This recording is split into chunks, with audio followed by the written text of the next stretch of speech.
Selamat pagi saudara-saudara yang dikasihi Kristus, jumpa lagi dalam renungan pada pagi hari ini. Namun sebelumnya kita bersatu dalam doa.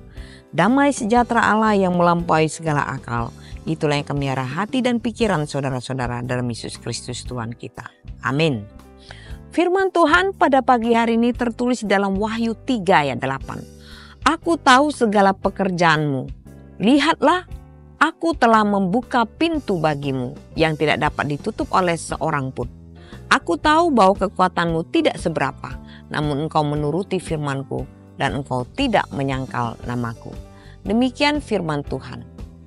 Ayat ini dimulai dengan pengakuan Kristus. Aku tahu segala pekerjaanmu. Ini menunjukkan bahwa Tuhan mengenal kehidupan jemaatnya secara mendalam.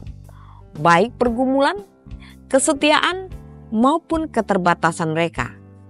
Sebagai gembala yang baik, Tuhan tidak hanya melihat hasil, tetapi juga motivasi dan ketekunan umatnya di tengah kesulitan. Ini menjadi penghiburan bagi kita yang sedang merasa kecil atau tidak berarti di mata dunia, tetapi berharga di hadapan Tuhan. Pintu terbuka yang tak terkunci. Tuhan berkata, aku telah membuka pintu bagimu yang tidak dapat ditutup oleh seorang pun. Pintu bisa melambangkan kesempatan untuk melayani.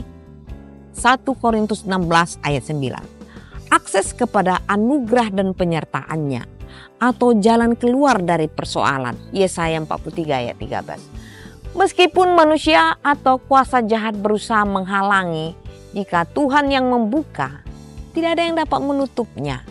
Ini menguatkan kita untuk tetap berjalan dalam pimpinan Tuhan, sekalipun kita menghadapi tantangan yang sangat besar. Saudara-saudara, kekuatan kecil yang diperhitungkan Tuhan.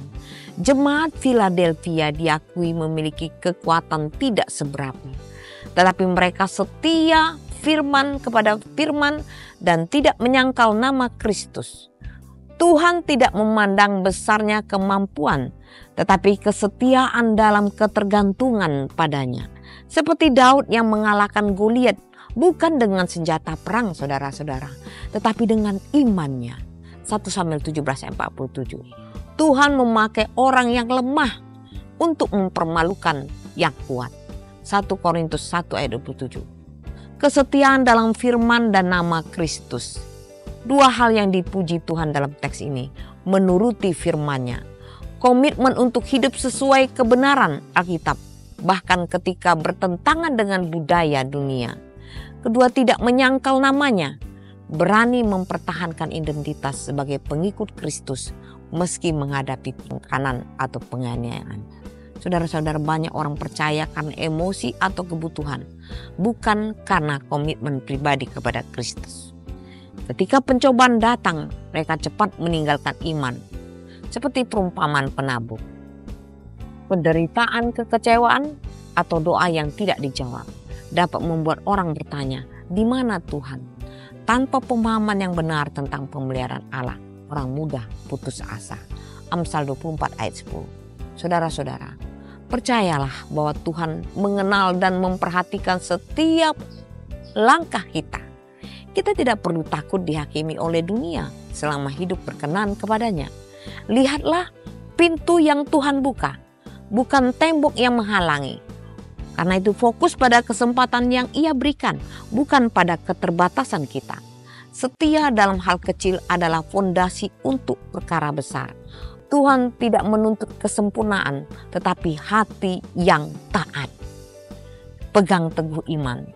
Sekalipun berada di lingkungan yang memusuhi kebenaran, nama Yesus adalah kekuatan dan jaminan kemenangan kita. Sebab jika kita setia sampai akhir, kita akan menerima mahkota kehidupan. Wahyu 2 ayat 10. Selamat beraktivitas, Tuhan Yesus memberkati.